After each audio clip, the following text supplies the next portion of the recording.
Y creo que no están. Ahí está. Listo, ahora sí. Seguimos.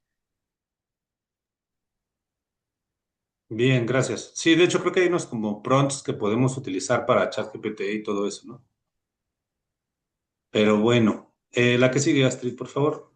El, el hospital hay que tomarlo en cuenta como no solo una estructura técnica, sino como un sistema social complejo. Por lo tanto, el compartimiento organizacional estudia cómo actúan las personas, los grupos y la estructura dentro de una organización y cómo estas conductas impactan en la eficiencia, la calidad del servicio, la comunicación, liderazgo, innovación y el cambio. En hospitales el tema es especialmente relevante porque el trabajo depende de la coordinación entre múltiples profesionales, turnos, jerarquías y procesos críticos, donde cualquier falla humana u organizacional puede afectar la atención del paciente. Desde esta perspectiva, la organización hospitalaria no solo debe de verse como una estructura técnica, sino como un sistema social complejo, donde confluyen valores, intereses, relaciones de poder, estilos de dirección y procesos de adaptación al cambio. La que sigue.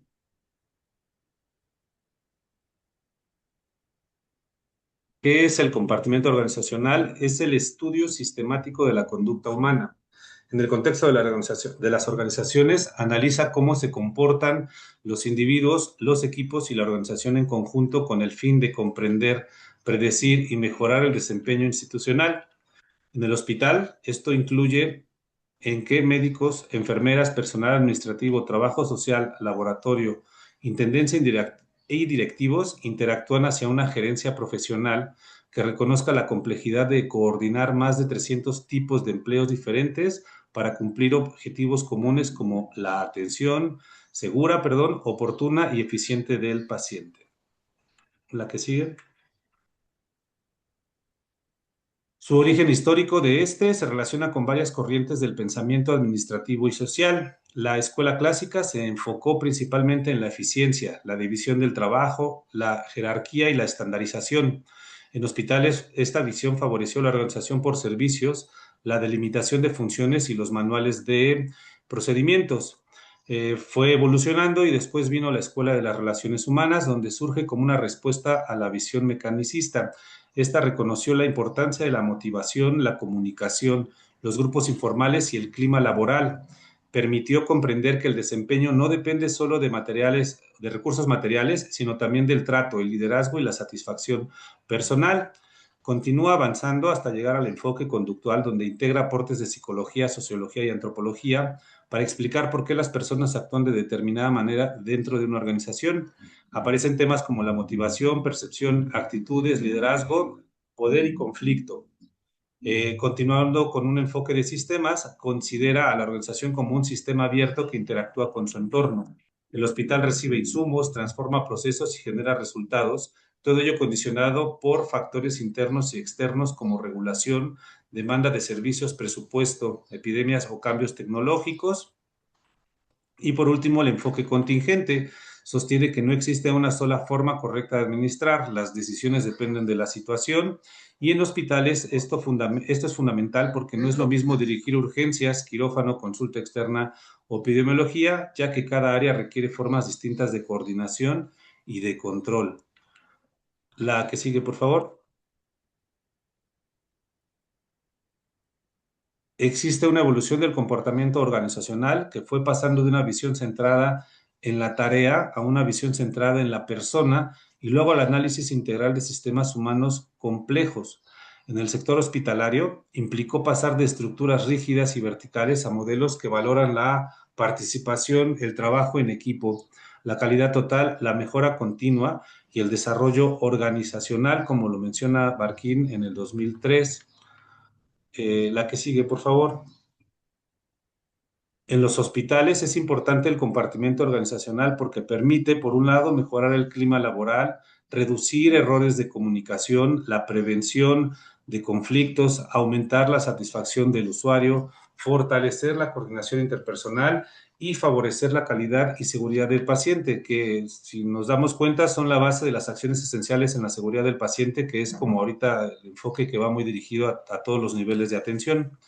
Por lo tanto, en hospitales, el comportamiento organizacional no es un tema accesorio, ya que es un determinante directo de la calidad asistencial. Perdón. La que sigue, por favor. Ahora pasando al 5.2, que es el compartimiento de individuos y grupos en las en las organizaciones.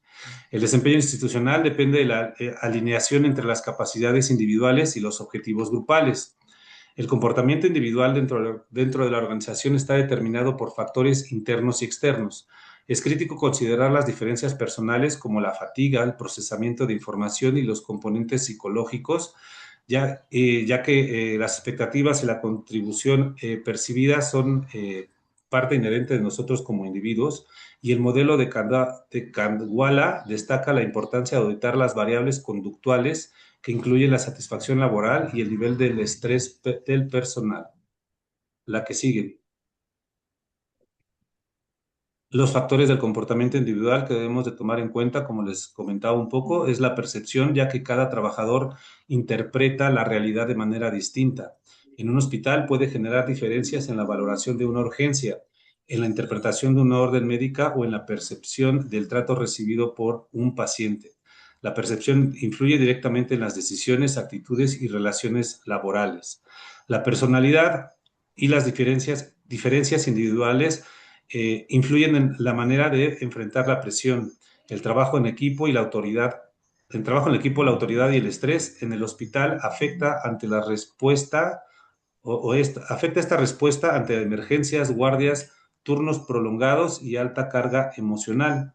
La motivación es la fuerza interna que impulsa la conducta. Siempre hay que tomar en cuenta que un personal motivado muestra mayor compromiso, calidad en el trato y disposición para colaborar.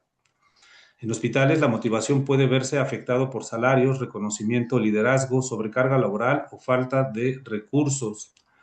Las actitudes y valores influyen en la disposición hacia el trabajo, la cooperación y el servicio. Los valores profesionales como responsabilidad, ética y empatía y respeto son esenciales en la atención hospitalaria. Y por último, el aprendizaje, que en la conducta organizacional se modifica con la experiencia. La capacitación continua permite corregir errores, actualizar procedimientos y mejorar las competencias. La que sigue, por favor. Existen diferentes tipos de grupos en el hospital, ¿no? El comportamiento grupal se basa en la interrelación de componentes funcionales, donde el personal debe de intercambiar experiencias, construir conocimiento compartido.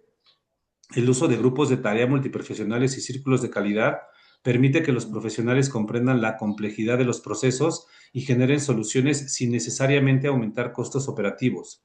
Debemos de recordar que las organizaciones no funcionan solo por individuos, sino por grupos, y todas las actividades son interdependientes. Existen, como les decía, varios grupos. El grupo formal es el establecido por la estructura organizacional, las jefaturas de departamentos, comités, servicios. La función de estos es cumplir objetivos institucionales y coordinar actividades. Los grupos informales son los que se forman de forma espontánea, valga la redundancia. Estas se dan principalmente por afinidad, amistades o intereses comunes. No aparece en el organigrama, pero influye en la comunicación, la moral y la cultura organizacional. La cohesión grupal se identifica con metas comunes, mejora la coordinación y la productividad. En un hospital puede traducirse en un mejor trabajo entre médicos, enfermería y apoyo diagnóstico. Las normas de grupo son reglas no escritas que guían la conducta de estos, facilitan la disciplina, pero también puede llegar a generar resistencias si contradicen normas institucionales, y hay que recordar que los roles y los estatus de cada persona en los hospitales deben de estar bien definidos para evitar duplicidades, ambigüedad o conflictos de autoridad. La que sigue. ¿Y esto por qué es importante? Porque el trabajo en equipo es indispensable, ya que el cuidado del paciente es multidisciplinario.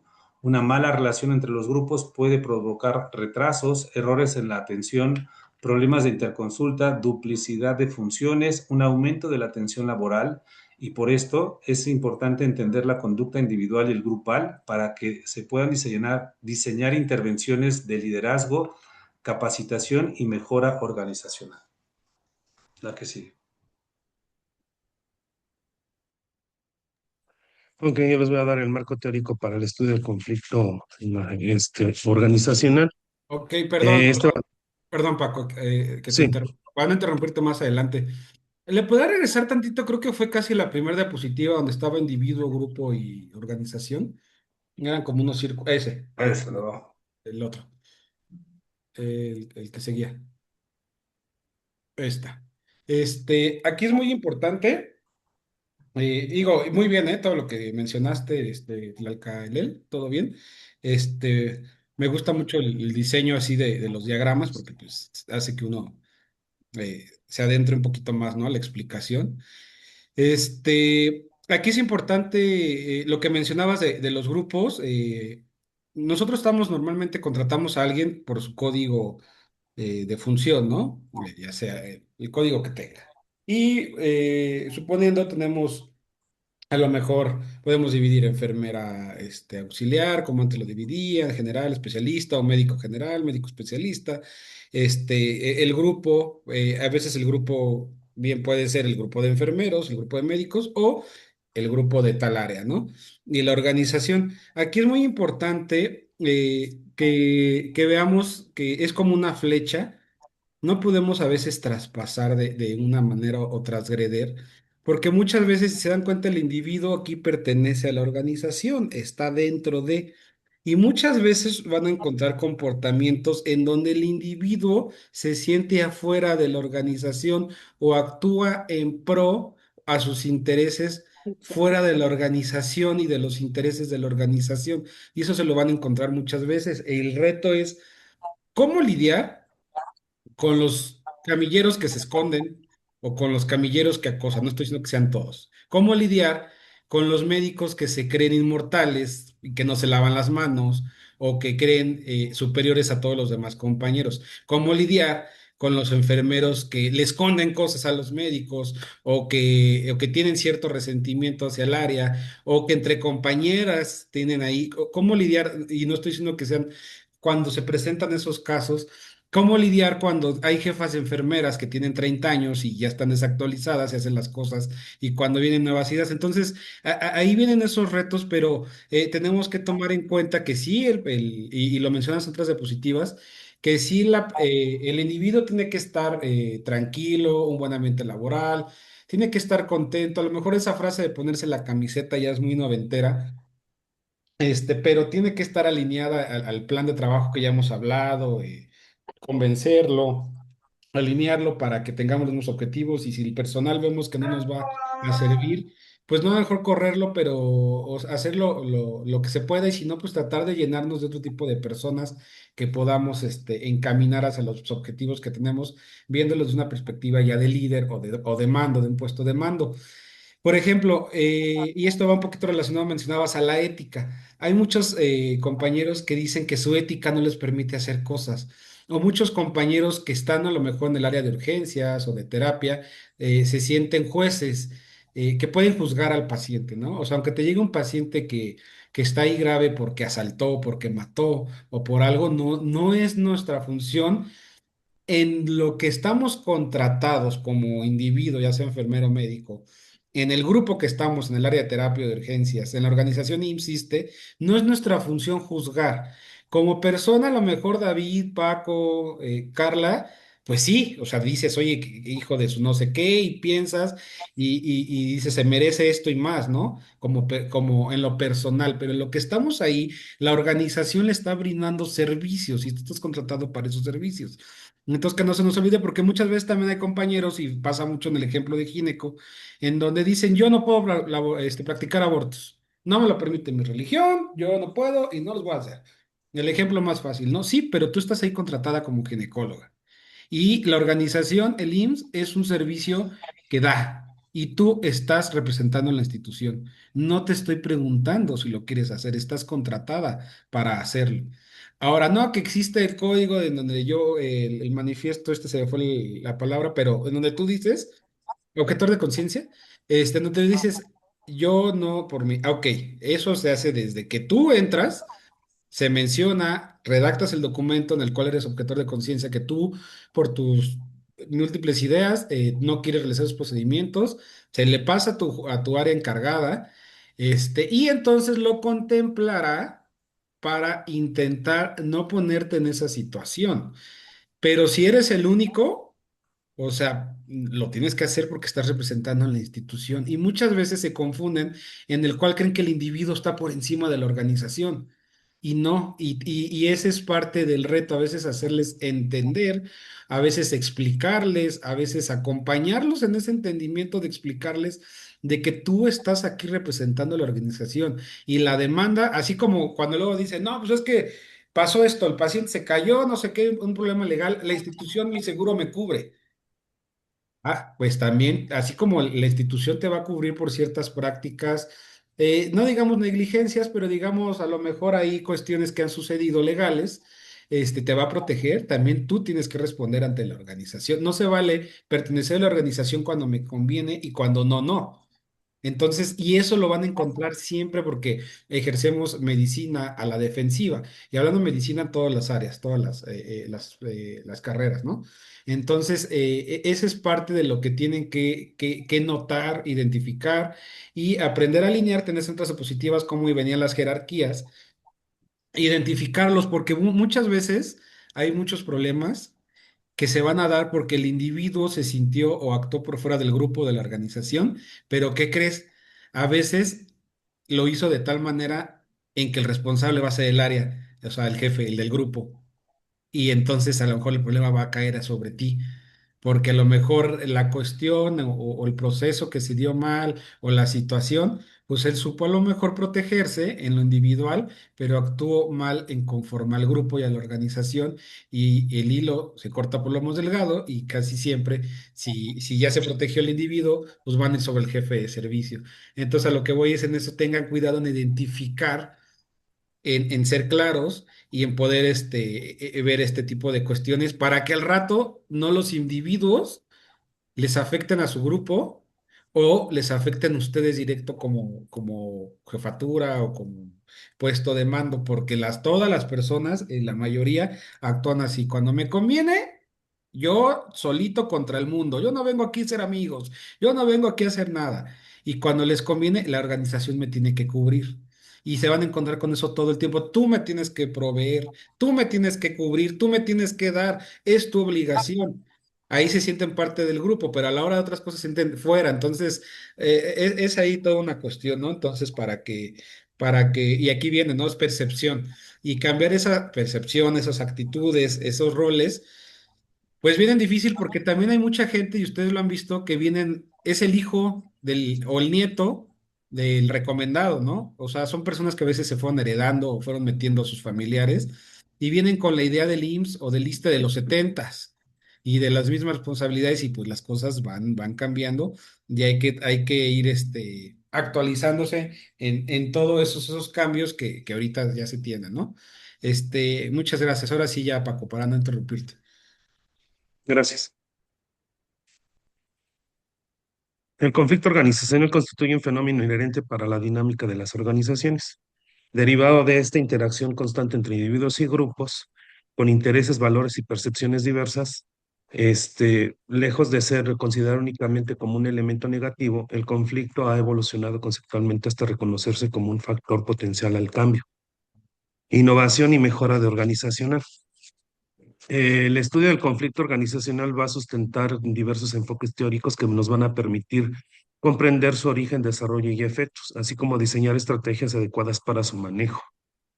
El marco teórico, obviamente, el marco teórico va a proporcionar herramientas fundamentales para la gestión eficiente de las relaciones laborales y el fortalecimiento del desempeño institucional. Siguiente, por favor.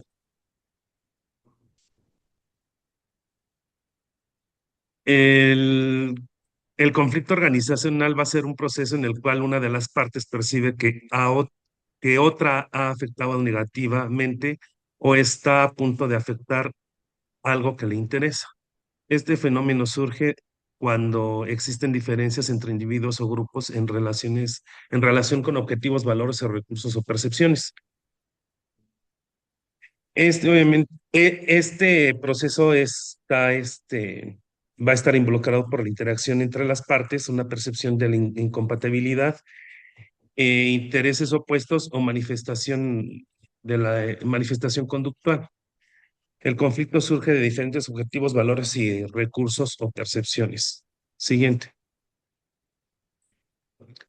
Vamos a tener la evaluación del concepto del conflicto, que va a tener tres tipos de enfoques. El enfoque tradicional, que es el conflicto es negativo, debe evitarse y está asociado a ineficiencias. El enfoque en cuestión de relaciones humanas, el conflicto es inevitable, puede ser funcional o disfuncional, y va a haber un enfoque interaccionista, que el conflicto es necesario, estimula la innovación y el cambio del pensamiento crítico. Hay diferentes tipos de conflicto organizacional y estos van a estar de acuerdo a a cuatro cuestiones, que es el intrapersonal, que nos va a dar ocurre dentro del individuo cuando enfrenta dilemas o tensiones internas. El interpersonal, que se presenta entre dos o más individuos debido a diferencias personales o profesionales. El conflicto intragrupal, que surge dentro de un grupo y afecta a su cohesión y desempeño. Y el conflicto intragrupal, que se da entre diferentes grupos o áreas de la organización. En los hospitales, el conflicto intergrupal entre servicios clínicos es especialmente crítico para la atención del paciente, ya que este va a empezar a retardar la atención. Siguiente, por favor.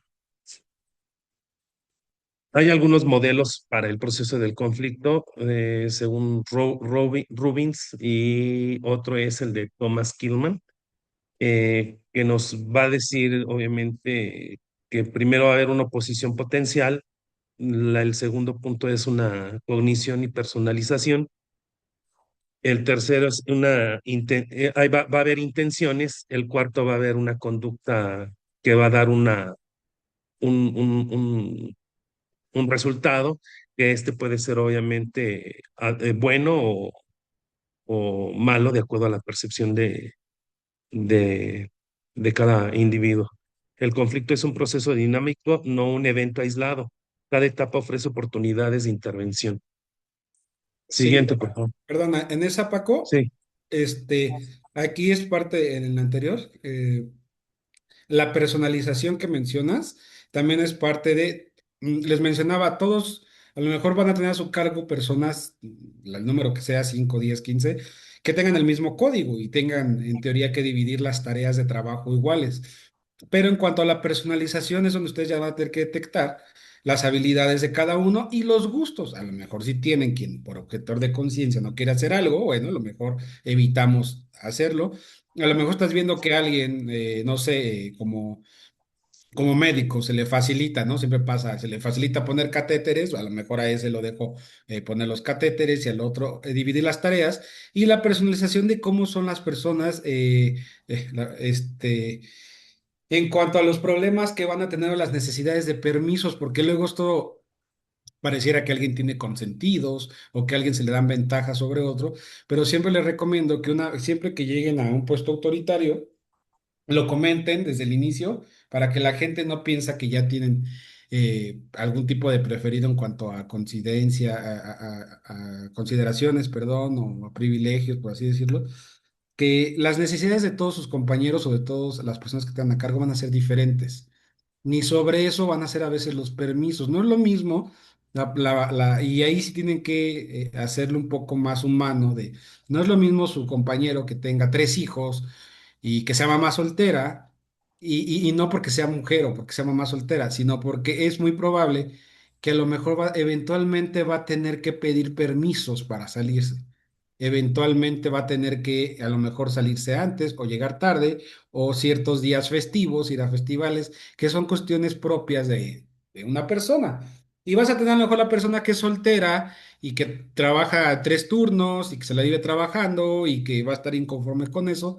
Ahí es donde tiene que también aquí, que tienes ahí las intenciones de negociar. Ok, tú eres una persona que vas a querer salir a festivales eventualmente y nos vamos a darte esos permisos, pero entonces las vacaciones a lo mejor va a tener prioridad tal persona, pero entonces a la hora de recibir turno, a lo mejor le vamos a... Entonces, él tiene que tratar de ser equitativos porque las necesidades van a ser diferentes.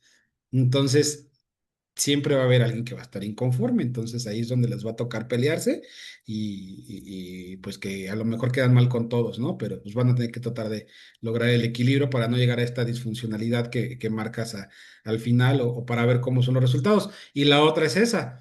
A lo mejor todos quedan contentos, divides y todos están felices y todo, pero los resultados no son buenos.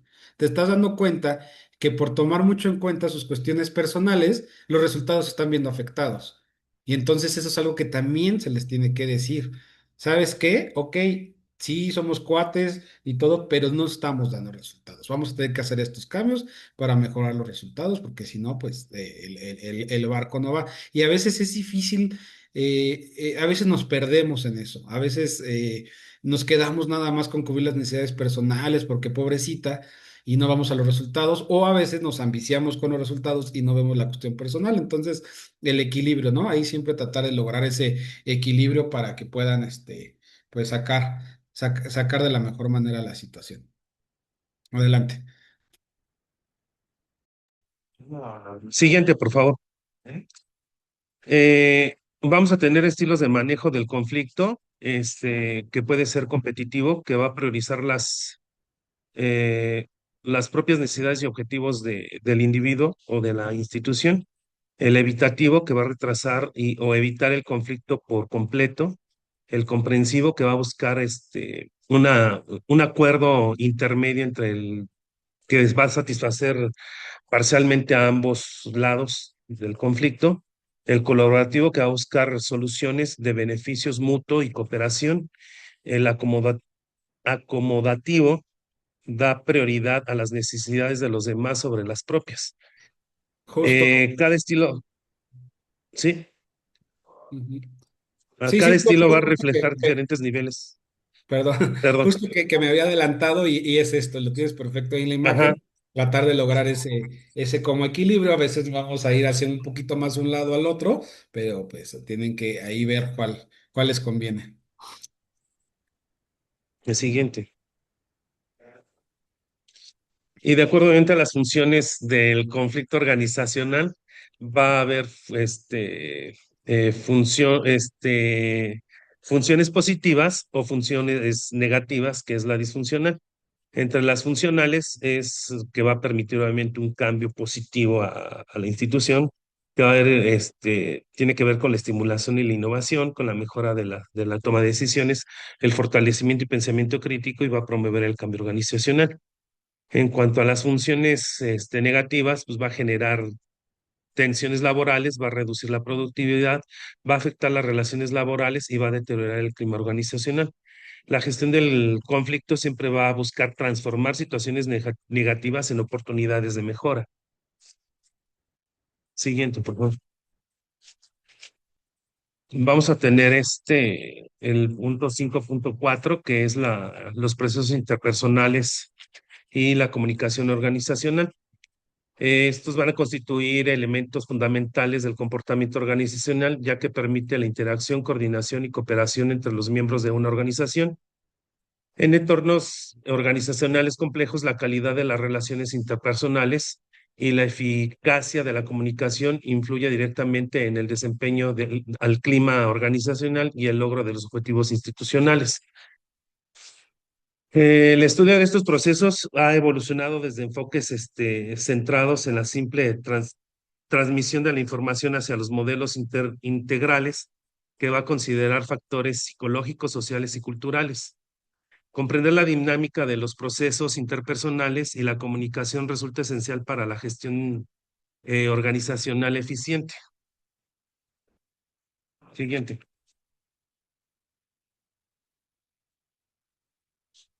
Vamos a tener el proceso de comunicación organizacional, que va a presentar ciertos factores o puntos para una mejor comunicación, que es el emisor, el mensaje, el canal, y hay que ver que el receptor, sí, el receptor capte bien la información.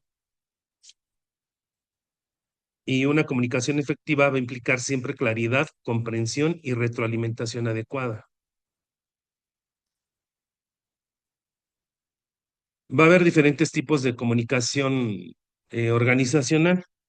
Vamos a tener por formalidad, por dirección y por forma.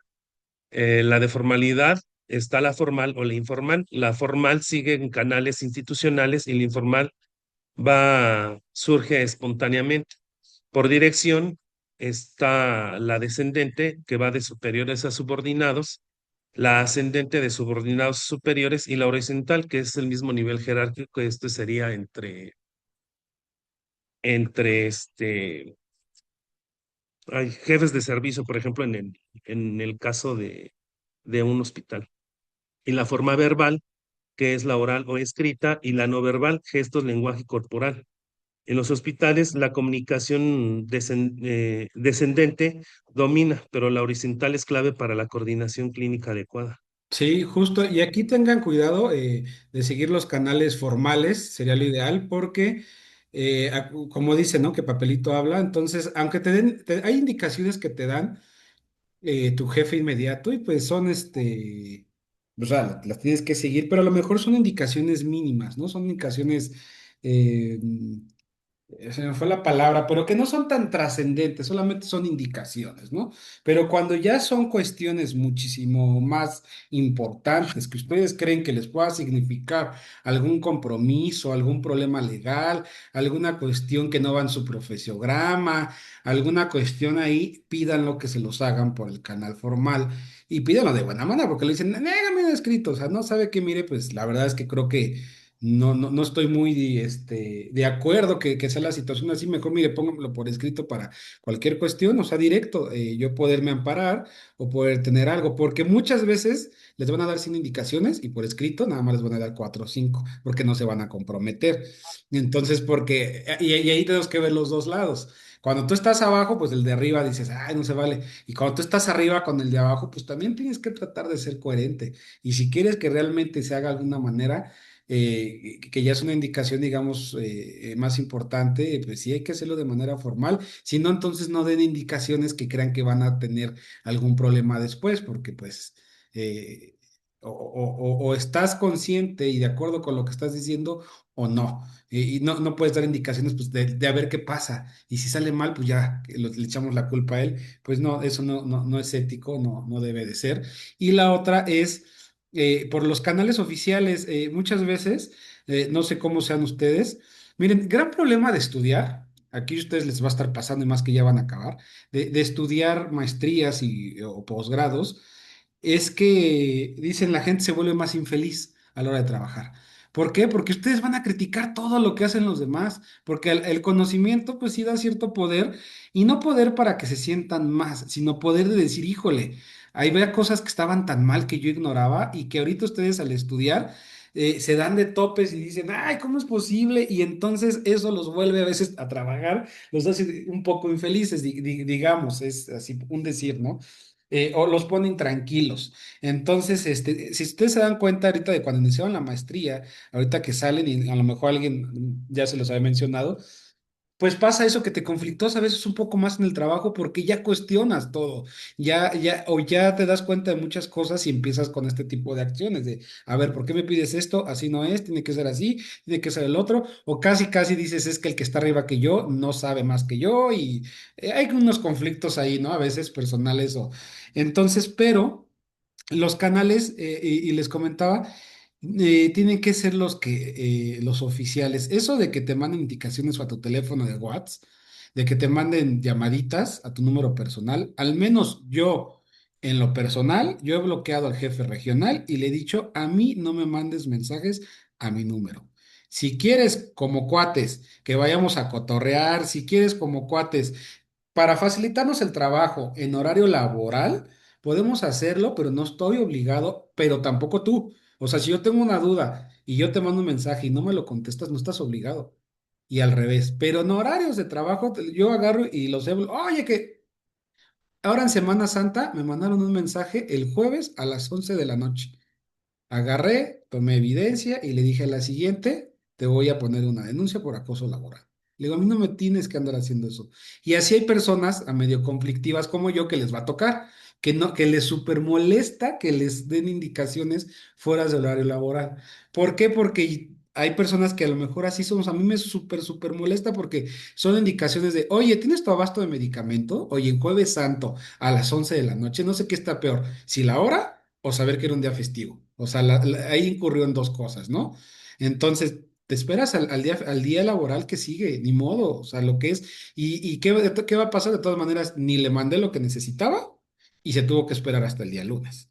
Entonces, pero ahora sí ya me causó a mí una cuestión y de decirle, y no lo. Entonces, si ustedes no les dan un teléfono, no les dan, hay puestos de confianza en los cuales requiere que estén al pendiente del correo. Puede ser, pero también tienen horarios. Y desgraciadamente en México es muy difícil acostumbrar a los superiores a esos horarios, pero traten de hacerlo. Primero, ustedes respetando a sus iguales y a los que estén abajo jerárquicamente. Y después, haciéndolos notar a los de arriba. Y si los de arriba se enojan, con toda la pena. O sea, decirle, ¿sabes qué? Pues entonces consíguete a alguien que sí quiera estar así, porque ni me pagas más, ni nada. Si en su contrato, en su confianza, en algo, dice que sí tienes que estar disponible, bueno, ni modo.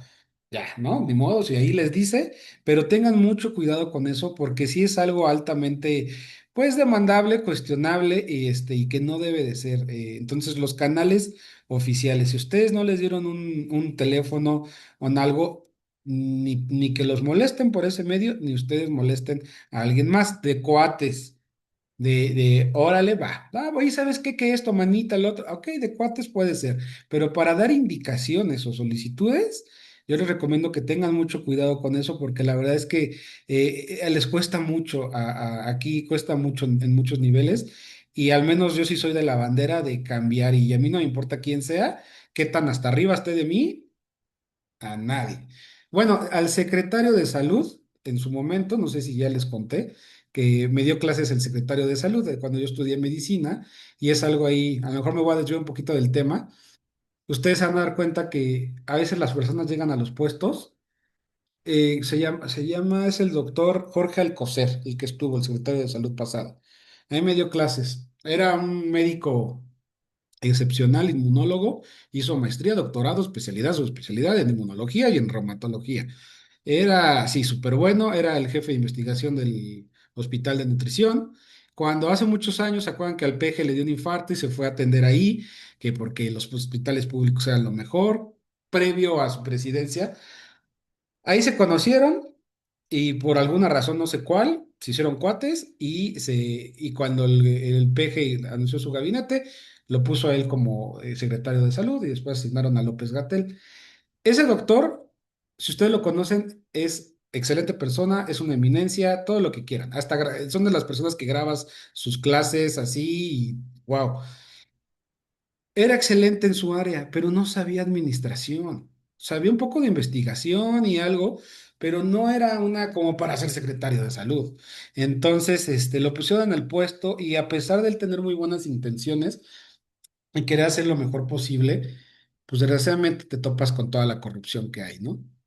A esos niveles ya del país, en donde quiere hacer algo y te dicen no. ¿Por qué no? Porque tal persona, porque tal millonario o porque tal empresa dice que no. Pero es que no, y calladito. Entonces se topó con muchas cosas y a veces a ustedes les va a tocar eso de que te van a llegar a un puesto y van a querer hacer las cosas bien y desgraciadamente te vas a topar con que te va a decir, no, pero es que, y calladito, y si quieres, y si no, híjole, y eso también es bien difícil lidiar.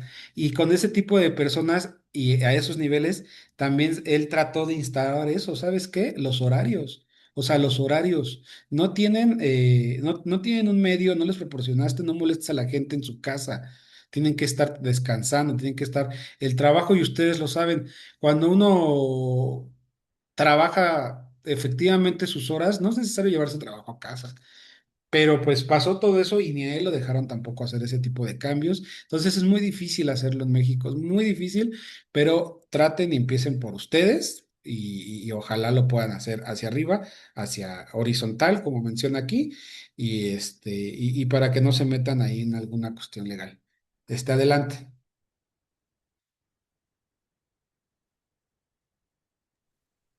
Vamos a tener barreras en la comunicación. Estos van a ser factores que dificultan la transmisión efectiva del mensaje. Tenemos barreras físicas, que es ruido, distancia y condiciones ambientales.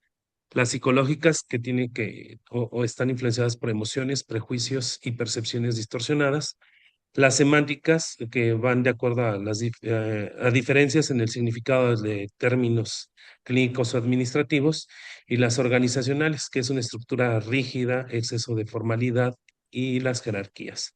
Identificar y reducir estas barreras es estratégico eh, para mejorar obviamente la comunicación y para mejorar la seguridad del paciente. Eh, la importancia de los procesos interpersonales y la comunicación son esenciales para favorecer el trabajo en equipo, mejorar el clima organizacional, facilitar la toma de decisiones y reducir los conflictos, y va a permitir incrementar la eficiencia organizacional. Siguiente, por favor. Las habilidades interpersonales y y comunicativas son clave, porque nos va a permitir tener una escucha efectiva, activa, ser empáticos, tener asertividad, una inteligencia emocional adecuada, la claridad en la expresión y la retroalimentación constructiva.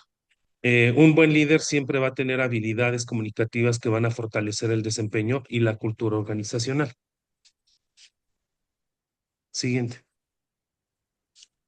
Continúa mi compañera Astrid. Bueno, Perfecto. ahora vamos a ver lo que es el poder, la influencia y los diferentes estilos directivos en la organización. Tenemos que partir de que la influencia y los estilos directivos hoy por hoy son los ejes fundamentales de lo que es la organización moderna.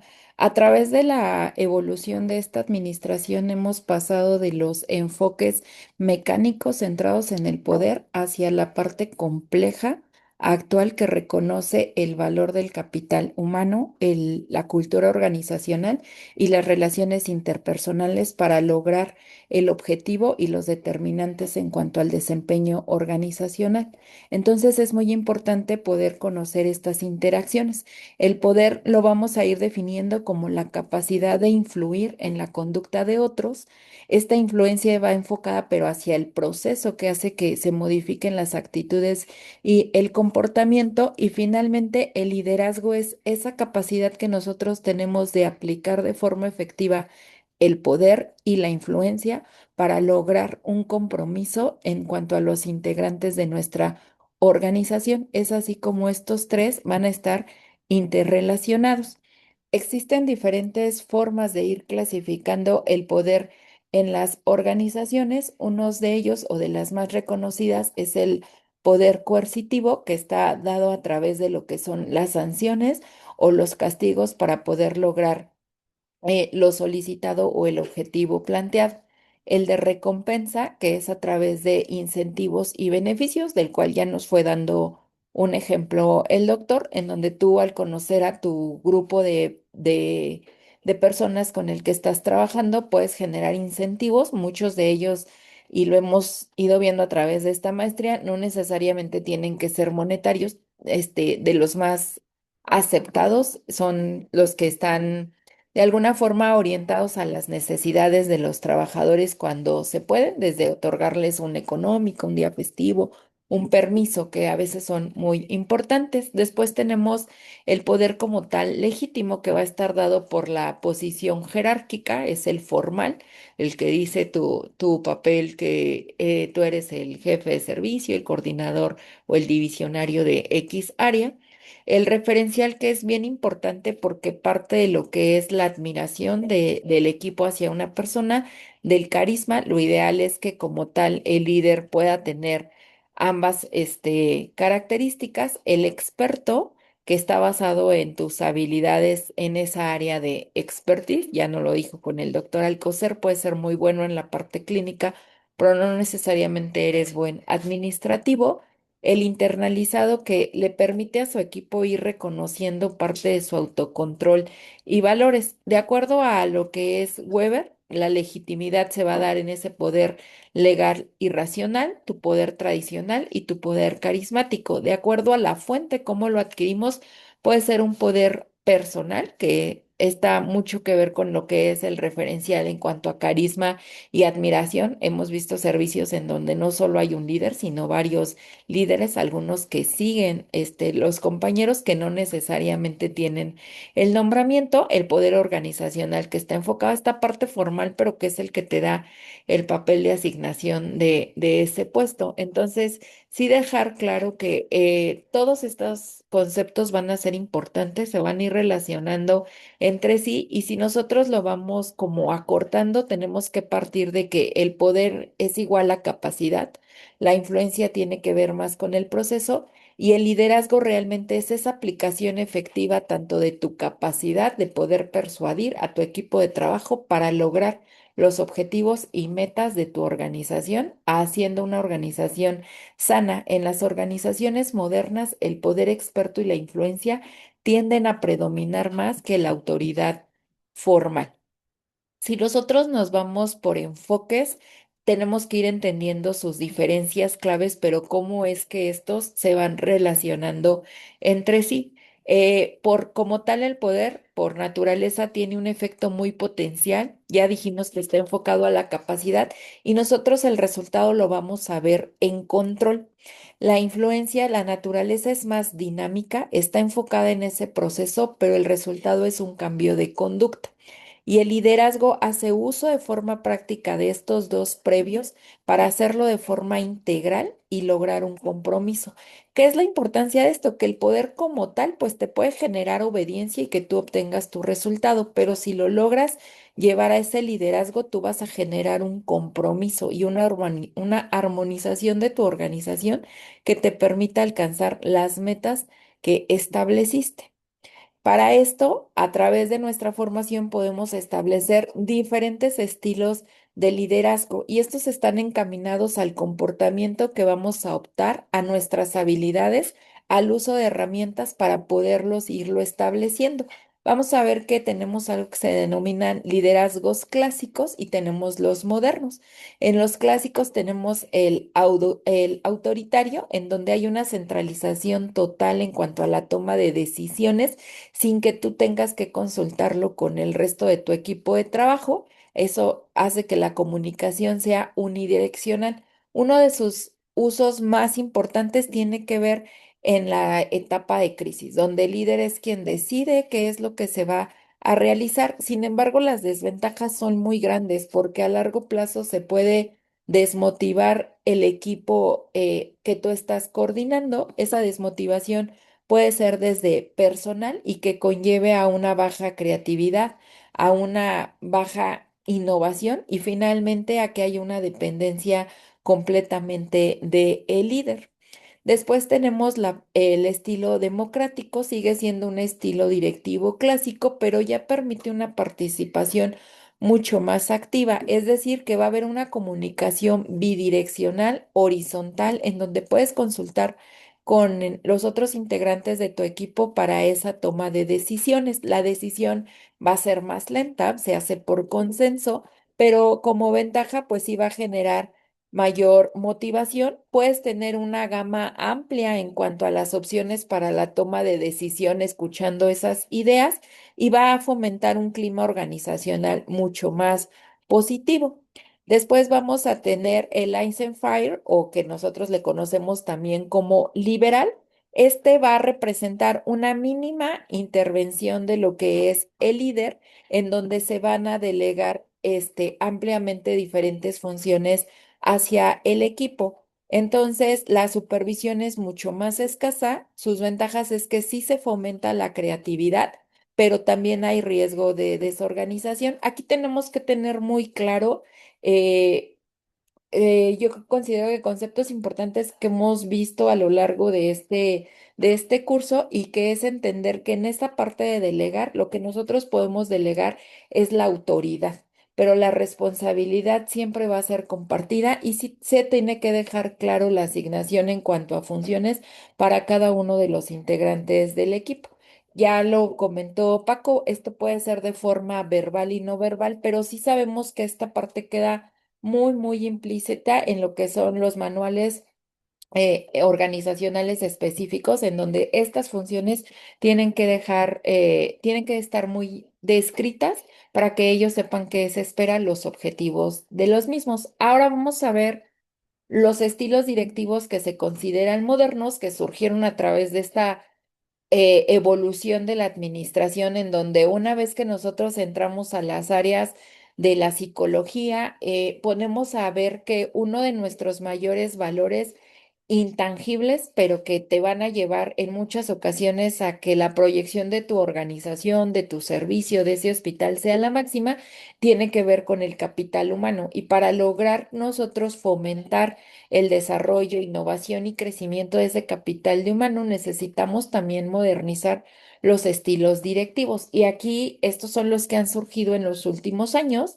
Tenemos el transformacional, en donde pues la característica es que es un líder que va a inspirar, que va a motivar a las personas que participan en ese equipo de trabajo, y esto puede generar un cambio profundo porque la motivación tiende a ser más intrínseca, y sabemos que si tú partes de ese tipo de motivaciones, aunque sea con pequeños cambios, sí vas a ir produciendo cambios de forma paulatina mucho más grandes. Después tenemos el transaccional, en donde considera las recompensas sin sanciones, pero sí evaluadas en cuanto a desempeño, que yo creo que es uno de los que más pedimos muchas veces en las organizaciones públicas, es decir, que no todo esté dado solo por tu antigüedad, sino que tenga que ver en el desempeño que estás mostrando para tener acceso a esas recompensas, también esas sanciones, pero que, como lo comentó igual el doctor, desde que esto se va entrando se quede claro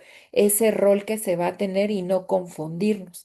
Después tenemos a lo que es el participativo y contemporáneo, que es igual de los últimos y que está mucho más enfocado al empoderamiento del equipo de trabajo. Esto tiene que ver en que tú le asignes la autoridad necesaria, compartas con él la responsabilidad, y que el máximo valor está en la generación de equipos autogestionados. Es decir, no tiene que estar en todo momento ese líder. Cuando hay una etapa incluso de crisis, el propio equipo puede tener ese poder de ir resolviendo y nosotros aprendiendo de esto.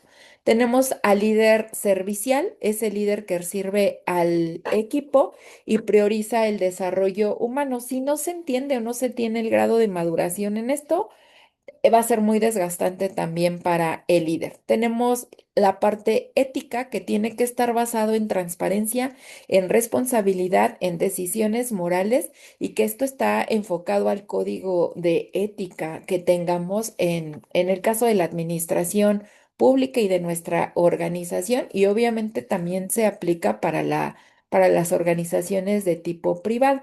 Y finalmente el que está basado en conocimiento, que tiene que ver con ese grado de expertise, pero siempre basado en estructuras de comunicación horizontales. Entonces, si nosotros vemos estos transformacional, transaccional, participativo, son los tipos, y estas últimas tres tendrían que ser, aparte de tipos, características de ese líder y de ese equipo de trabajo. Y finalmente, el último que dejé es el situacional, que es el mejor de todos. ¿Qué quiere decir? Que tú puedes ir tomando características tanto de estos estilos directivos modernos como de los clásicos, pero basados en la situación. ¿Y por qué? Porque cada uno de las situaciones que vivimos en nuestro trabajo, momentos, incluso en situaciones de crisis, por ejemplo, cuando fue la crisis del COVID, o si ahorita la pandemia de sarampión está saliendo, bueno, entonces nosotros nos acordamos hacia la situación, pero para esto sí se requiere que ese líder conozca muy bien el equipo de trabajo con el que está desenvolviéndose, se adapte a esa madurez de equipo y obviamente se enfoquen en el contexto que se está desenvolviendo en ese momento. Y también la importancia de este es que incluso nos va a llegar o nos va a ayudar, perdón, a la resolución de los conflictos. También a través de esto fuimos viendo, nosotros como líder podemos ser evitativos en esos conflictos, podemos ser resolutivos, podemos intentar escuchar todas las historias, todas de ese conflicto, y llegar a una resolución basado en las necesidades de nuestro servicio. Entonces, ¿cuál va a ser esa diferenciación entre los estilos clásicos y modernos. Vamos a ver que la parte clásica, el enfoque va dado hacia la autoridad y control y la parte moderna hacia la influencia, el desarrollo humano a través de ese compromiso y de una motivación intrínseca. En la base, en cuanto al poder, es jerárquico, pero en el moderno, independientemente de que se tenga el nombramiento, lo ideal es que haya un área de expertise para la parte en donde tú te vas a desenvolver. Y eso fue algo de lo que platicamos la semana pasada, cuando dicen, tú puedes ser el director del hospital, pero en esa parte de formación sí tendría que estar enfocada la base en relaciones humanas y el extra tendría que estar dado hacia la parte administrativa para poder llevar a cabo mejor tus funciones y rodearte en esa delegación de responsabilidad, formar el equipo que tú requieres de forma ideal para llevar a cabo tus funciones. Y si no es así, porque no siempre vamos a tener la oportunidad de escoger a las personas con las cuales vamos a trabajar, el aprender a conocerlas y poder de alguna forma explotar las partes fuertes de esas personas. En cuanto a la toma de decisiones, la parte clásica es centralizada, el líder no escucha, simplemente hace lo que él considere que es pertinente. Lo ideal es la participativa, pero también, como lo dijimos, tiene que estar basada en situaciones. La comunicación en la clásica es unidireccional, en la moderna es bidireccional y abierta. En la clásica la motivación es extrínseca, en la moderna es intrínseca y como poder intangible de lo que es el capital humano, muchas veces es muy, muy importante esta motivación intrínseca porque es lo que fomenta parte del compromiso de tu equipo y esa dinámica de trabajo. En la parte clásica la flexibilidad va a ser baja, en el moderno alta, la innovación en la parte clásica es limitada, en la moderna alta y pues la aplicación yo sí la dejaría como esta parte del liderazgo situacional, el no encasillarnos en uno, sino en adquirir las habilidades que son importantes de cada una de las formas y utilizarlas cuando la situación lo requiera. En un hospital, ese liderazgo eficaz va a combinar esos estilos transformacionales, situacionales y éticos que nos lleven a una mejor cultura organizacional y desempeño de trabajo. Hasta aquí esta es la parte de liderazgo, influencia y poder. Yo no sé si hay alguna duda, sino para pasar al siguiente punto con mi compañera Nayeli. Adelante, muy bien.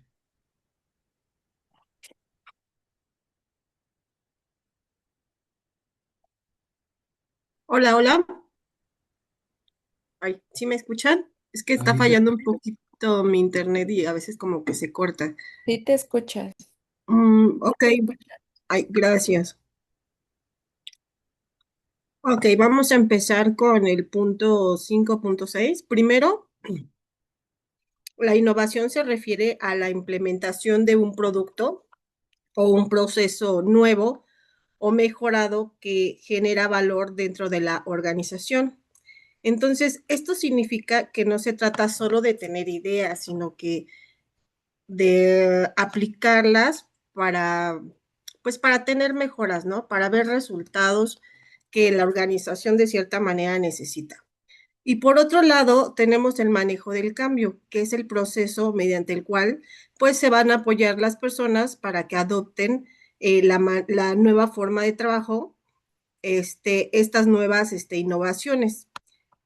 En este caso, ProSci lo define como un enfoque estructurado que considera principalmente el factor humano dentro de la organización. Esto es muy importante. Entonces, el conjunto de estos dos conceptos van a estar completamente relacionados, ya que nos van a ayudar a que la innovación que propone el cambio, igual a la vez el manejo del cambio nos va a permitir que, ahora sí, valga la redundancia, que este cambio realmente simplemente y se mantenga en el tiempo.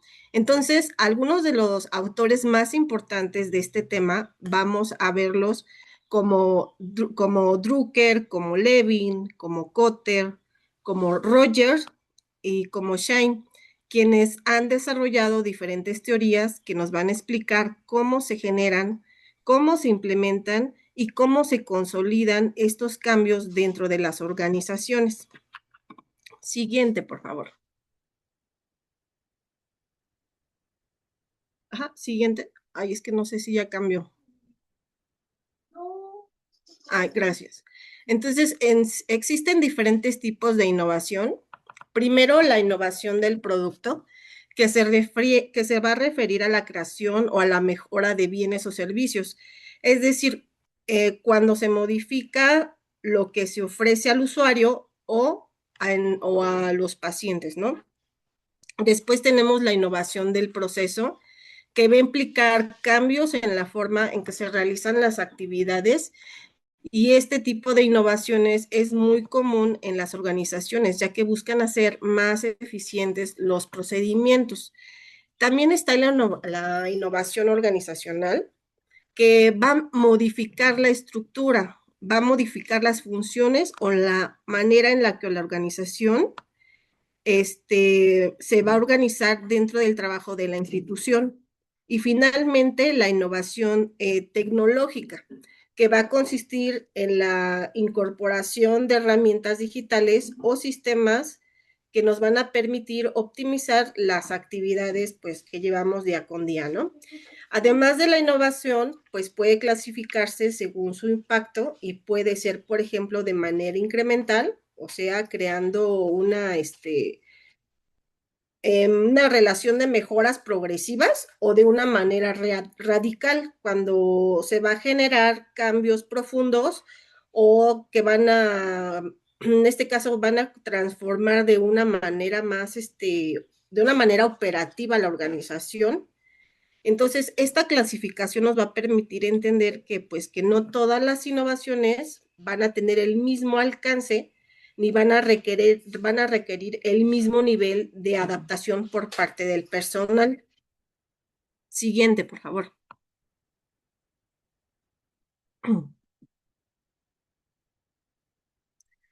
Bueno, acá esto, basado en diferentes autores como los que mencioné, el de Drucker, Levin, Kotter, Roger, el de Shine y de Prosai, se presenta un modelo teórico de 15 pasos del proceso de innovación y manejo del cambio organizacional. Más adelante vamos a ver dos importantes, pero aquí vamos a resumir estos 15 pasos. Entonces, en este modelo nos va a permitir entender que el cambio dentro de una organización no ocurre de manera improvisada, sino que sigue una secuencia estructurada que va desde la identificación de una necesidad hasta la evaluación y la consolidación de este cambio. Entonces, en los primeros pasos se inicia con la identificación del problema, que está propuesta por Drucker, donde se reconoce una necesidad real dentro de la organización. Ese es el primer paso. Posteriormente, vamos a plantear una solución mediante la generación de alguna idea innovadora. Y por ejemplo, este paso está basada en el manual de Oslo, que fue lo que ya les mencioné hace rato, que el manual identifica principalmente la innovación de producto, de proceso, de organización. Aquí tienen que definir qué tipo de solución van a proponer. Después, desde la teoría de Levin, se va a abordar el descongelamiento del sistema, que va a implicar preparar a la organización para abandonar las prácticas anteriores.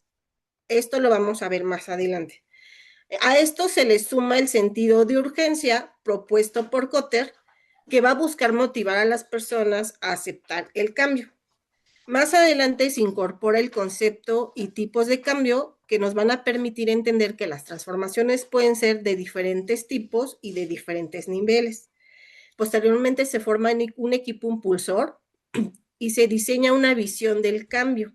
Entonces, ambos elementos son fundamentales en el liderazgo de este proceso. En la siguiente fase se realiza el diagnóstico del personal. Este va a estar apoyado por lo que nos dice Roger, quien explica que no todos los individuos van a adoptar el cambio de la misma manera. Entonces, a partir de ahí se entra a la parte más operativa del proceso, que va a incluir la planeación del cambio, la capacitación del personal basada en el modelo de ADKAR. Aquí, esta parte de ADKAR, este es un modelo que explica que una persona adopta un cambio, bueno, que una persona adopte un cambio necesita 5 elementos principales. En este caso, en sus siglas en inglés, bueno, yo las voy a traducir en español. Primero es la conciencia. La persona debe entender por qué es necesario ese cambio. Después tiene que tener un deseo. La persona debe querer participar en el cambio. Y también el conocimiento. Debe saber cómo va a pasar ese cambio, qué necesita, todos los conocimientos necesarios para aplicarlos. Para esto llegar a las habilidades, para poder aplicar el cambio en la práctica. Y para esto se necesita parte reforzarlo, para mantener el cambio en el tiempo, que las personas no regresen a lo anterior. Y después necesitamos la implementación piloto, que nos va a permitir probar la innovación antes de aplicarla completamente. Posteriormente se trabaja con el manejo de la resistencia, considerando los factores culturales y humanos, y se basa en la ejecución y se pasa al siguiente paso, en este caso el 13, que es la ejecución del cambio, donde la innovación comienza a aplicarse ya en la práctica. Entonces, finalmente, el proceso incluye la generación de resultados tempranos que nos van a ayudar a fortalecer la aceptación del cambio y van a concluir en la evaluación y en el sostenimiento, donde se va a buscar consolidar la innovación dentro de la organización. Entonces, este resumen en conjunto, estos 15 pasos integran diferentes teorías y nos van a permitir comprender que la innovación y el cambio organizacional son procesos complejos que requieren la planeación, el liderazgo, que ya fue mencionado anteriormente con Astrid, y el seguimiento continuo. Ajá. Pasamos, por favor, a la siguiente.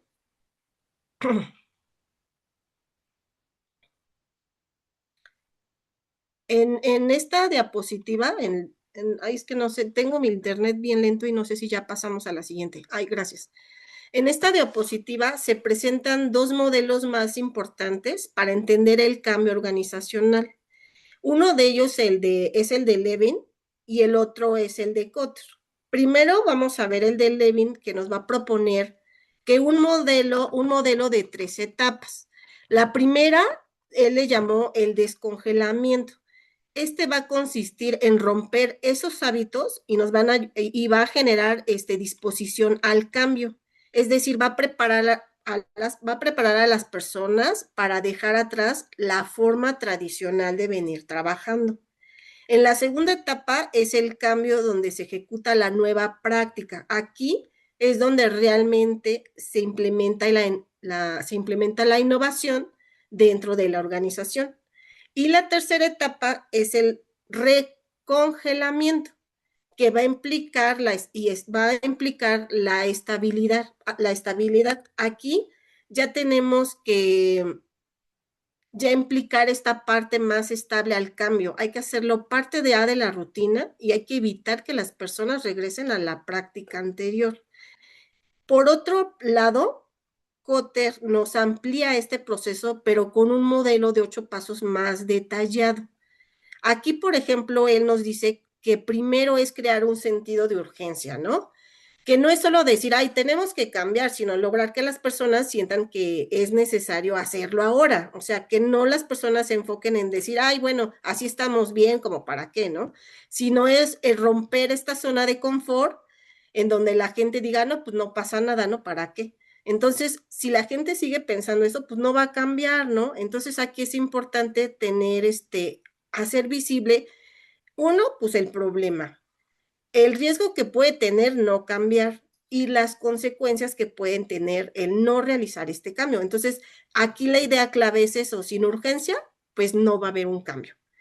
En el siguiente es formar una coalición o un equipo impulsor, que va a significar que no puedes cambiar una organización tú solo, todos necesitamos un equipo y necesitamos identificar a esas personas claves que nos van a ayudar a que se lleve este cambio. Entonces, estas personas nos van a apoyar a que difundan este cambio hacia las demás, que tengan cierta influencia y que nos ayuden a convencerlos para que por este medio, pues las personas, pues nos ayuden a influenciar a las otras. Aquí es importante identificar, por ejemplo, a los líderes o los jefes. ¿Por qué? Porque muchas veces no es nada más únicamente fomentar un cambio porque está escrito en un papel, sino que si no necesitamos, si no tenemos a las personas adecuadas para mover a las demás personas, pues muchas personas aquí comienza la resistencia a ese cambio. Entonces, pasamos al punto 3, que es importante diseñar una visión clara del cambio. Aquí tenemos que respondernos la pregunta de ¿a dónde queremos llegar? ¿Por qué es importante? Porque o sea, hacernos esa pregunta, ¿por qué es importante?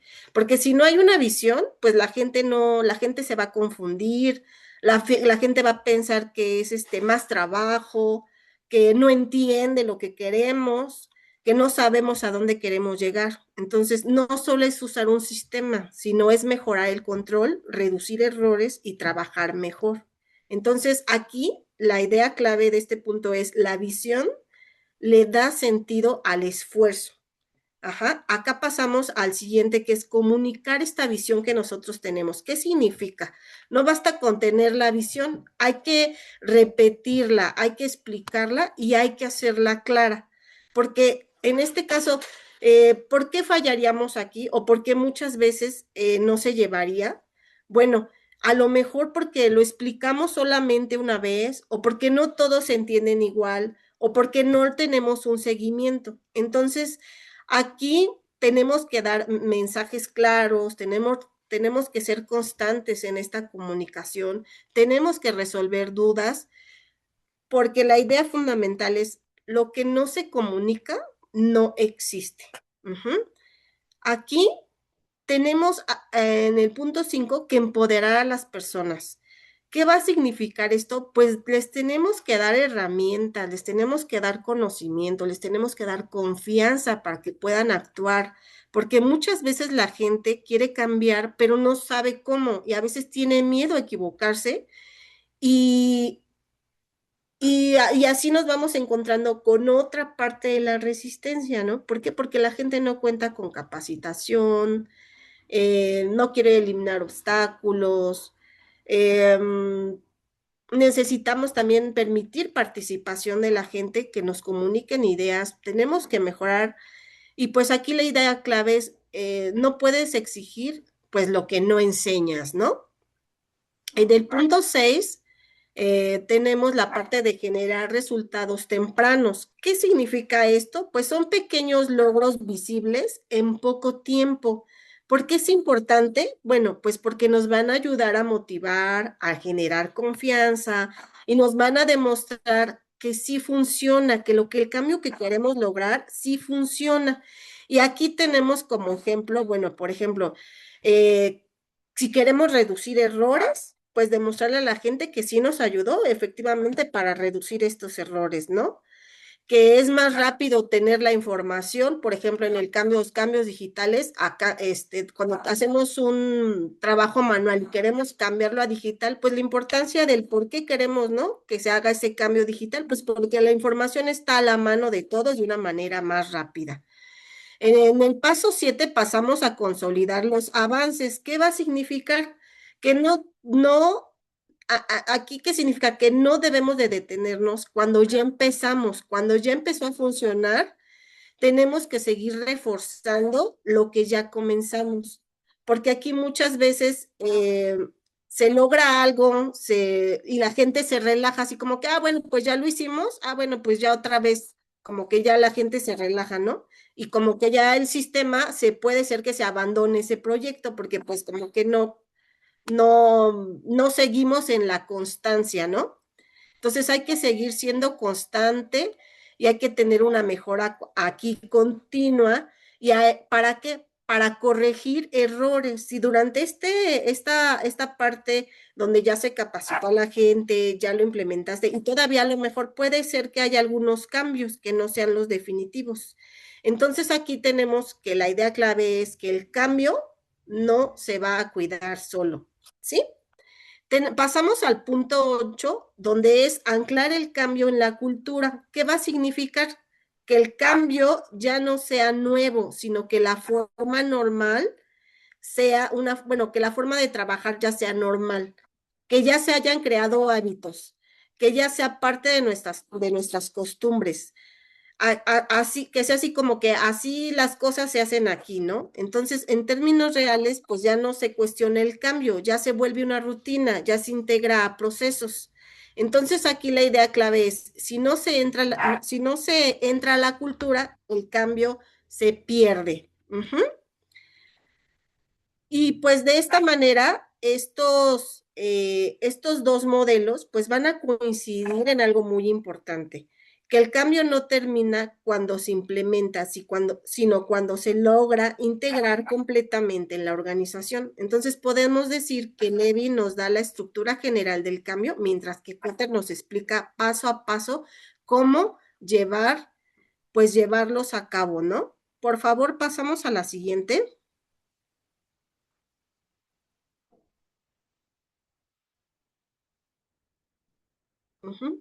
Siguiente, ok. Es que les digo que tengo mi internet bien lento. Aquí, siguiente parte. ¿Cómo se difunden las innovaciones dentro de una organización y por qué las personas van a presentar resistencia al cambio? Primero, de acuerdo a Roger, la adopción de una innovación no ocurre al mismo tiempo en todos los individuos. Existen diferentes tipos de adoptantes. Por ejemplo, en primer lugar están los innovadores, que representan un pequeño porcentaje y son los primeros en probar cosas nuevas. Después siguen los adoptados o adoptadores tempranos, que son personas abiertas al cambio y que suelen influir en otros. Posteriormente encontramos a la mayoría temprana, que va a adoptar el cambio cuando ya observa que funciona, seguida de la mayoría tardía, que lo hace por presión o por necesidad. Finalmente están los rezagados, que son quienes más se resisten al cambio y lo adoptan hasta el final. Entonces, esta clasificación es importante porque nos va a permitir entender que no todos van a reaccionar igual ante una innovación.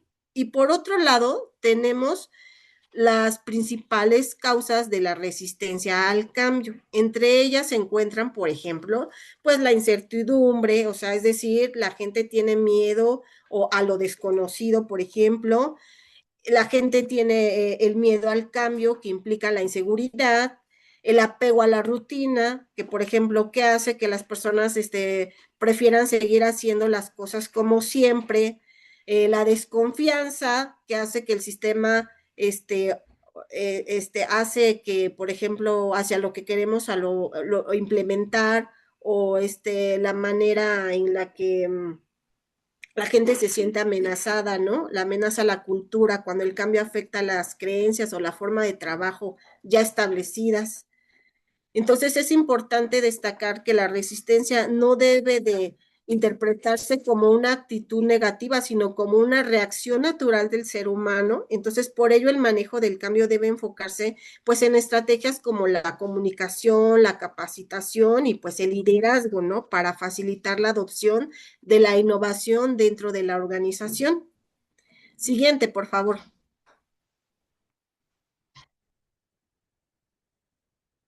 Ay, no sé si ya cambió, el siguiente, gracias. La reflexión final sobre la importancia del comportamiento organizacional dentro de la administración hospitalaria es que el comportamiento organizacional se convierte en un eje estratégico, ya que nos va a permitir entender cómo interactúan las personas dentro de la institución y cómo esas interacciones impactan directamente en los resultados. Entonces, uno de los puntos claves es que los factores humanos determinan la calidad del servicio, ya que no solo va a importar la infraestructura o los recursos, sino que también la actitud, la motivación y el compromiso de las personas.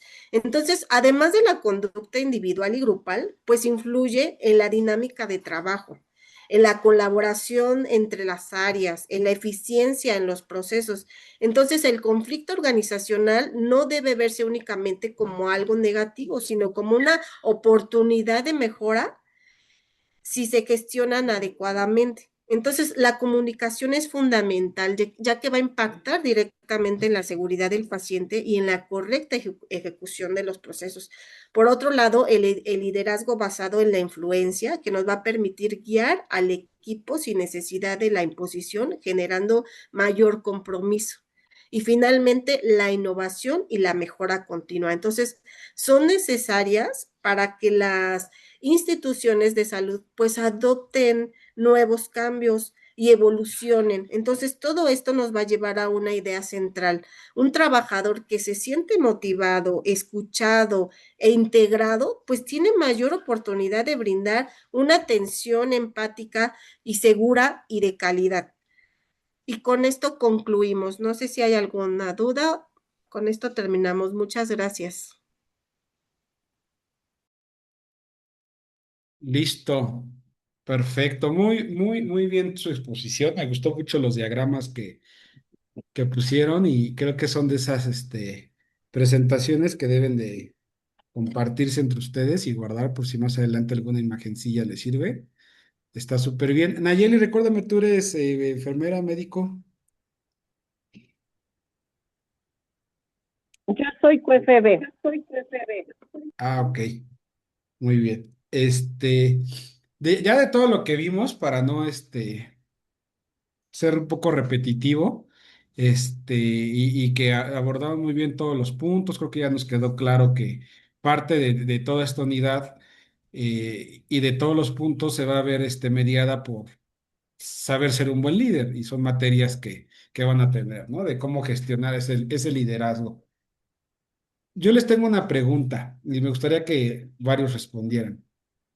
¿Ustedes creen que muchas de las deficiencias, apatías, a lo mejor resistencia que hay en los trabajadores se solucionarían si tuvieran un salario mucho mayor? Es decir, en los setentas, pues el salario de un médico del IMSS, ¿no? Sabemos, o de una enfermera del IMSS alcanzaba para más. Se supone que cada año hay un ajuste conforme a la inflación. El problema es de que ahora los salarios están más pegados a un ingreso, digamos, normal, conforme a la inflación que hemos tenido en tantos estos años, a diferencia de antes, que sí era un salario en donde a lo mejor era muchísimo mayor poder adquisitivo. Entonces, por ejemplo, ¿ustedes creen que a lo mejor de Carla Martínez, que tengo aquí en cámara, si tú ganaras 10,000 pesos más a la quincena, por poner un número, ¿crees que sería, y tus compañeros del mismo rango, crees que sería mucho más fácil quitar todas estas resistencias y que se adaptaran mucho más fácil al cambio? Pues sí y no. Obviamente ese sería un factor de motivación, pero creo que influyen más cosas. Yo creo que también puedes ganar bien, pero ya va a ser a la vez hasta comodidad. Y pues realmente vas a decir, haga o no haga, pues voy a recibir X cantidad. Y pues como ahí también decía en la exposición, ¿no? A lo mejor también la actitud de la persona, pues también influye, ¿no? En esto de que si avanzamos ¿Avanzamos o no? o no, ajá, o sea, Ok. creo que pues al final de cuentas sí puede y a la vez no. Para ti no sería determinante. Ok. Mm, A mm. ver, Alex, ¿ibas a comentar algo? Por ahí vi la mano levantada de Alex. Ya no, ya se arrepintió. No, sí, perdón. Ah, a ver. Eh, um, Me parece que sí, yo pensaría que sí, el salario tiene que ver con un mejor desempeño. La gran mayoría de nosotros, si no es que todos, tenemos dos o tres trabajos. Eh, Influye obviamente el hecho de que tú llegues a tu otro trabajo después de alguna jornada o que vayas a una jornada acumulada, que trabajes fines de semana. Entonces, repercute obviamente sobre el desempeño, sobre la actitud que tienes en tu otro trabajo. Me parece que si la gran mayoría de nosotros tuviéramos solamente un trabajo y que solamente de ese trabajo pudiéramos mantenernos, mantener a nuestras familias, obviamente el desempeño mejoraría. Ok, muy bien. ¿Alguien tiene una opinión diferente? ¿Alguien cree que de plano no cambiaría nada si alguien gana? Dije 10,000 pesos por decir, pues más o menos por saber los salarios, ¿no? Que se manejan. Ahora, bueno, Brenda y a Ladies, a ver, adelante, Brenda.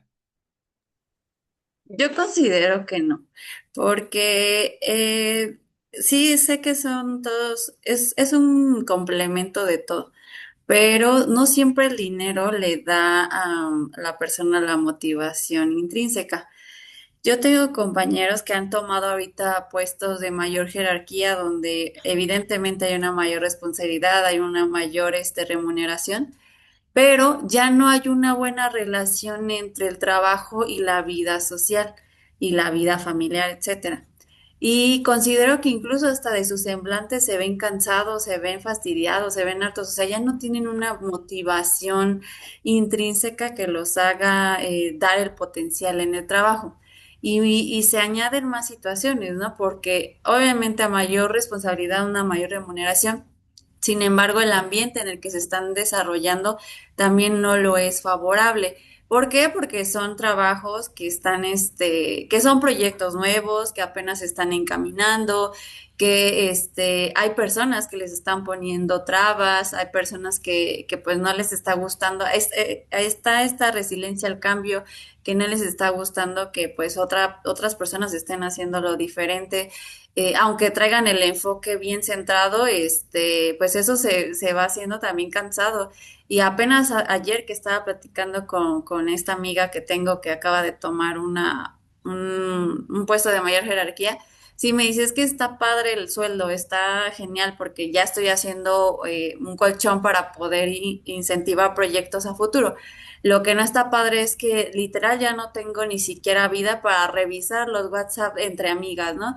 Ya no puedo ir a visitar a mis papás porque sé el ir y venir, pues genera más tiempo estar fuera y si se le ofrece algo a la jefa, pues tengo que estar pegado al teléfono, ¿no?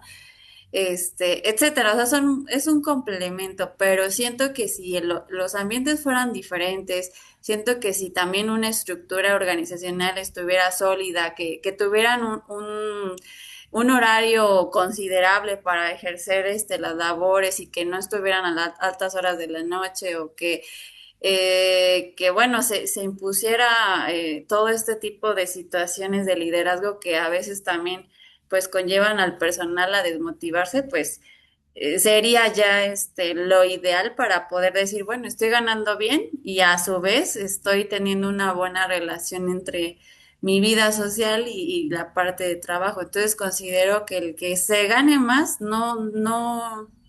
este, no es que se motive la persona, sino que debe de existir la suma de todo este tipo de factores que pues nos hagan, pues sí, motivarnos y dar el potencial dentro de nuestra área donde donde nos estemos desempeñando. Ok, gracias, Brenda. Ahí le sumaste una cosa, porque hablaste de quienes están en un puesto arriba. Yo me refiero en el mismo puesto. O sea, sin mayores responsabilidades ni mayor horario. Tus 8 horas o 6, las que sean tu turno, y ganando, este es el ejemplo, como 10,000 pesos más. A ver, seguía a Ladies, creo, y luego creo que Astrid y la alcalde. Ahí, bueno, igual considero que no, que el dinero no va a ser un factor que influya, Ok. porque, bueno, yo ahorita que estoy en área directiva, eh, o sea, se les respeta muchas veces a los compañeros lo que es el trabajo, se hace una buena distribución, la planeación, y hay muchos factores externos que hacen que no, que resistan al cambio. Y me ha tocado, por Ok. ejemplo, plantearles o planificarles las nuevas estrategias y todo lo que se está tomando. Y siempre se escucha el comentario de, pero es que doctor, siempre llegan con algo nuevo y no funciona. ¿Para qué lo hacemos? Ok. Entonces, Para ti no. ajá, para mí no considero que sea el dinero, porque se les puede respetar. Se les puede respetar la carga laboral, las media hora de alimentos, todos sus derechos laborales y todo, y aún así van a buscar la forma de no hacer más actividades o no hacer más cambios, Ok. lamentablemente. Gracias, ladies. Astrid. Yo igual considero que son muchos los factores. No dudo que el dinero de forma inicial te pueda mover, pero aquí es el mantenerte, es un ciclo. El trabajar es un ciclo. Primero considero que tienes que de verdad hacer lo que te gusta. Y si no es lo que te gusta, utilizarlo como no sé, a lo mejor es un móvil para llegar al lugar a donde tú quieres estar y tienes que tener muy claro como persona que estás dispuesto a dar para lograr eso, porque la vida es así, o sea, la vida es un subida y bajada y así son los ciclos de trabajo. Yo siempre me pongo de ejemplo, esta semana dije voy a renunciar como 100 veces. Me tomé Ujú. un café, vi mi estado de cuenta y dije, bueno, tenemos que seguir trabajando. Siempre no. Pero siempre en esas cosas como crueles que pueden pasar o difíciles o que no puedes resolver completamente, tienes que partir de algo. ¿Qué es lo que tú puedes hacer? ¿Qué es lo que queda extra a ti? Porque va a haber cosas que no vas a poder modificar y es en donde tienes que tener la madurez de decidir si puedes con eso o no puedes con eso. Y lo veo igual con las personas. Yo les digo, me pongo de ejemplo porque estoy en dos instituciones, en una soy operativa y en otra administrativa, y en la parte operativa yo puedo decir que mi clima organizacional es pésimo. O sea, nosotros somos 8 adscritos en la guardia y si nos hablamos para decirnos buenas noches es mucho. Sin embargo, yo amo la terapia intensiva, amo a los pacientes graves y siempre que voy ahí digo, el pago es bueno, el aprender el día a día y poder ayudar a una persona es súper agradable. Y en la otra parte administrativa, si lo veo de arriba, hay cosas que no voy a poder modificar, que tratas de hacer lo que te toca de la mejor forma posible y lo veo pero con mis colaboradores. Justo en esta semana le pregunté a una doctora, oye, ¿por qué sigues trabajando aquí? En el sentido de, no te han modificado tu estatus de trabajador, no tienes como está eventual, no tiene derecho a que le dé días de descanso, las vacaciones son mínimas, el pago no es malo y sí empezó por decirme, mire doctora, la verdad es que el pago es bueno, pero a mí me gusta estar aquí, me siento bien a gusto. Me agrada que podemos comunicarnos y decir, podemos hacer A, B o C por este paciente, lo podemos hacer diferente, me manda a hacer cursos de otra cosa, ya quiere que esté haciendo otra cosa y entonces... Por eso creo que las relaciones personales son difíciles, las personas somos difíciles. Por ahí anda Vicente y siempre dice que uno tiene que estar muy centrado en su conciencia, en lo que uno quiere. Y hoy por hoy creo que como trabajador, como amigo, como parte de una familia, tienes que cuidarte mucho tú, tienes que entender tus ciclos tú, tienes que ser tu mayor valor tú como persona y eso te permite organizar y funcionar en muchos ámbitos. Y uno de esos es el trabajo, pero el dinero no siempre mueve a las personas. Puede ser el motor inicial, pero no le va a dar mantenimiento. Eso es lo que yo considero. Ok, gracias, Astrid. Y ahorita para cambiarles un poquito a Tlalcaelel y a David, que van a participar, ahora les cambio la pregunta.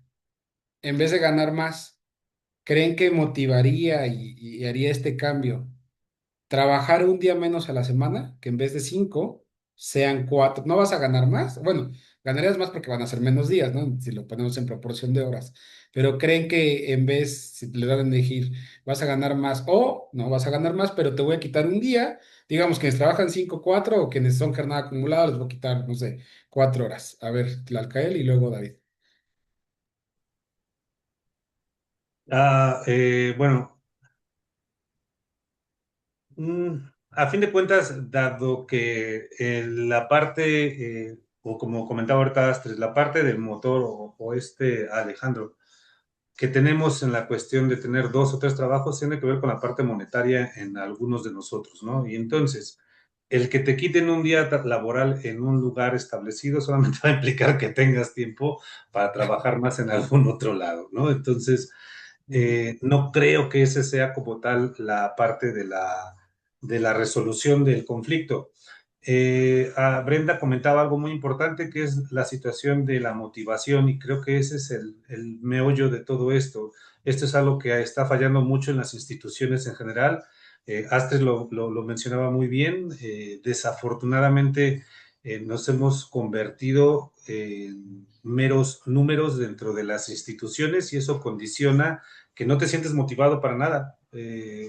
Puedes tener mayor cantidad de responsabilidad, pero si no tienes una adecuada motivación o un adecuado o que valoren tu trabajo, pues eso y nada es exactamente lo mismo. Pero, contrario a algunos, claro que la parte de que monetariamente te estén dando lo que necesitas para que tu entorno familiar esté tranquilo, pues lo puedes solventar. A fin de cuentas, yo también tengo la percepción de que lo que está en el trabajo se queda en el trabajo y lo dejas ahí, y una vez que llegas a tu casa te conviertes en la parte importante de tu vida, porque a fin de cuentas no debemos de dejar de lado que nuestra familia es la que es realmente importante, ¿no? De ahí en fuera, el trabajo, por supuesto que tienes que cumplirlo, por supuesto que debes de dar la mejor parte que incluye de ti, todo eso estoy totalmente de acuerdo, pero el día que te mueres, ese día tu lugar lo ocupan con otra persona más y el único lugar donde realmente te van a extrañar y añorar es en tu familia. Entonces, eh, vamos, das lo mejor de ti en el trabajo, creo que una mejor remuneración ayudaría a que si solo obtenemos un solo empleo y ese empleo es suficiente para poder mantener a nuestra familia, mejoraría nuestro desempeño, sí, pero sin duda necesitamos una mejor motivación y probablemente no solamente sea monetario, también la parte de que tomen en cuenta tu labor como tal, como empleado y no como un número más del trabajo. Entonces, bueno, y retomando su pregunta, no, un día menos en realidad no creo que funcionaría, nada más haría que tuvieras otro día para trabajar. Ok, perfecto, gracias. Y quedan David y Roberto de manera más breve para poder cerrar. A ver, los escuchamos y ya para darles salida. David. De hecho, considero que en el hospital hemos trabajado con algunas estrategias que han generado tanto monetario como días menos, días más. En cuestión del personal que está sindicalizado, a diferencia de los que no, eh, que ahora hay plazas que son IMSS Bienestar y las otras que quedan, que son Secretaría de Salud y las que estaban anteriormente. Si usted los pone a escoger, los de IMSS Bienestar, pues obviamente no les queda otra, pues más que igual ganar un poquito más, pero en diferencia de los que están sindicalizados, ellos prefieren quedarse con los beneficios de descansar, de tener días extras, de pedir ciertos beneficios que tienen, a diferencia de ganar un poco más. Entonces, ahí pues está claramente, ¿no? Visto que en ellos les interesa más los beneficios y el descanso que el hecho de ganar un poco más. Y nada más para cerrar, o sea, sí quería como comentar algo, sobre todo interesante, que es lo que en algún momento me llevó a mí a trabajar en un hospital. Hice un análisis en donde identifiqué varias situaciones en donde estaban haciendo pues sí, prácticamente de cada contrato se estaban llevando entre 7 y 10 millones de pesos. Eh, Me llaman pues, para poder laborar. Les gusta el trabajo y todo. ¿Y a qué voy con esto? Pues que obviamente me ofrecieron un puesto y después con el hecho de seguir y seguir apoyando y seguir laborando, pues obviamente me ofrecen más dinero y pues obviamente me sentía muy, con mucho impulso, ¿no? Con muchas ganas de querer seguir haciendo más las cosas. Pero en algún momento, hoy por hoy que tengo una plaza, o sea, dentro de los directivos o subdirectivos, que tengo la plaza de las más altas, hoy tampoco ya no es como tan, satisfactorio nada más el sueldo, ¿no? Porque finalmente ya hay muchas limitaciones, te das cuenta de que no puedes hacer cambios, de que no puedes modificar nada y de que ahora estorbas, ¿no? Porque eso por lo que te contrataron, ahora les estorba para poder hacer movimientos que quieren hacer. Entonces, pues no, la verdad es que a diferencia de ese tipo de cosas, pues le podría decir que el dinero pues no te da el hecho de estar siempre bien en un trabajo, ¿no? Ok, gracias, David. Y Roberto, ya para cerrar también y comentarles algo rápido. Bien, Ah, ujú, nada sí, más para cerrar esto, yo también considero que realmente el dinero o las diferentes opciones de comodidades, de días, son muy relativos, ¿no? O sea, y yo estoy de acuerdo también con Astrid que uno tiene una motivación personal por lo que nos gusta. O sea, yo soy cirujano y trabajo como cirujano y me gusta mi trabajo, o sea, lo hago porque me gusta, ¿no? Y me ha tocado trabajar ahí en el hospital. Y por ejemplo, digo a veces, hay pacientes que vienen graves y que requieren terapia intensiva. Nosotros tenemos una terapia de quemados, pero a veces estamos saturados y tienen que entrar a la terapia general. Y bueno, mil pretextos para no recibir un paciente que es de terapia y que se requiere de terapia, ¿no? Entonces yo digo, bueno, a ellos que son intensivistas, que no les gusta su profesión, que realmente hacen cualquier cosa por no ver a los casos que deberían de estar tratando con todo gusto, y así pasa, ¿no? Y también, como dijo David, en realidad tenemos dos tipos de contrataciones. Yo soy contratación en bienestar y bueno, me aumentaron el sueldo, que está bien, ¿no? Y nos sirve, pero desde antes que era seguro popular y el sueldo que tenía, pues la motivación de mi trabajo era cumplir porque la gente que me recomendó para trabajar ahí, pues yo no le iba a quedar nunca mal y yo iba a trabajar de la mejor manera, cumplo con mi horario, hago lo que tengo que hacer. Y sin embargo, la gente que tiene más días, porque su horario es diferente, salen antes, tienen muchísimas prestaciones para que muchos días no vayan a laborar, pero igual veo que luego su interés por los pacientes pues es muy relativo, ¿no? Entonces yo sí considero que la motivación en realidad es personal y uno tiene que tener precisamente la conciencia de autoobservarse y de darse cuenta de que si lo que hago lo hago de la mejor manera o no lo hago de la mejor manera, ahí yo veo cuáles son mis condicionamientos y si hay cosas que tengo que cambiar y dar una situación mejor. Entonces, solo si me autoobservo y veo qué es lo que hago y cómo lo hago, voy a poder darme cuenta de las cosas que no hago de la mejor manera y si tengo alguna motivación para cambiarlo. Esa es mi opinión. listo. Gracias, Roberto. Pues miren, Ujú, ya por la hora, la ujú. siguiente sesión, iniciamos y les hago yo la pequeña reflexión a lo que quería llegar con todo esto. Ya todos pusieron su punto. Entonces, ya para yo no alargarme, de por sí ya prácticamente empezamos otra clase, ya iniciamos con eso. Les comento a dónde quería llegar y lo que les quería comentar. Ok, Y ya nada más les comento a Ladies y Alexis, me den por ahí la tarea de la unidad 2 y de la unidad 3. También a Ladies, Alexis, Ana Gabriela y Liliana, para que no después no se vaya a cerrar, ahorita para que la tengan como Profe, compromiso de 8. que Ajá. a mí me rechaza y me dice que no la puedo entregar. Solo sube el archivo, o sea, como que pone el archivo y ahí me va a dejar a mí evaluarlo. Así le han hecho los demás, como que no se envía, pero carga el archivo Ah, y sí. ahí va a poder a mí, Sí, ¿vale? porque esa era mi duda. Ya no me Sí, dejaba entregar. a Porque ver, a mí ahorita también así checo. me pasó hace 8 días.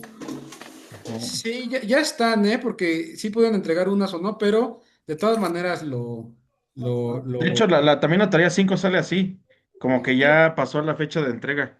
Es Digo, lo que porque le iba creo a que también comentar, está ya, el Doc, tema 5. ya que vi, ya aparece vi. sin entregar. No sé si nos puede Sí, habilitar, ya por las voy a favor. habilitar para que se les evalúan sobre 8 las atrasadas, pero Sí, solita la plataforma, pero ya para que la puedan entregar, ¿vale?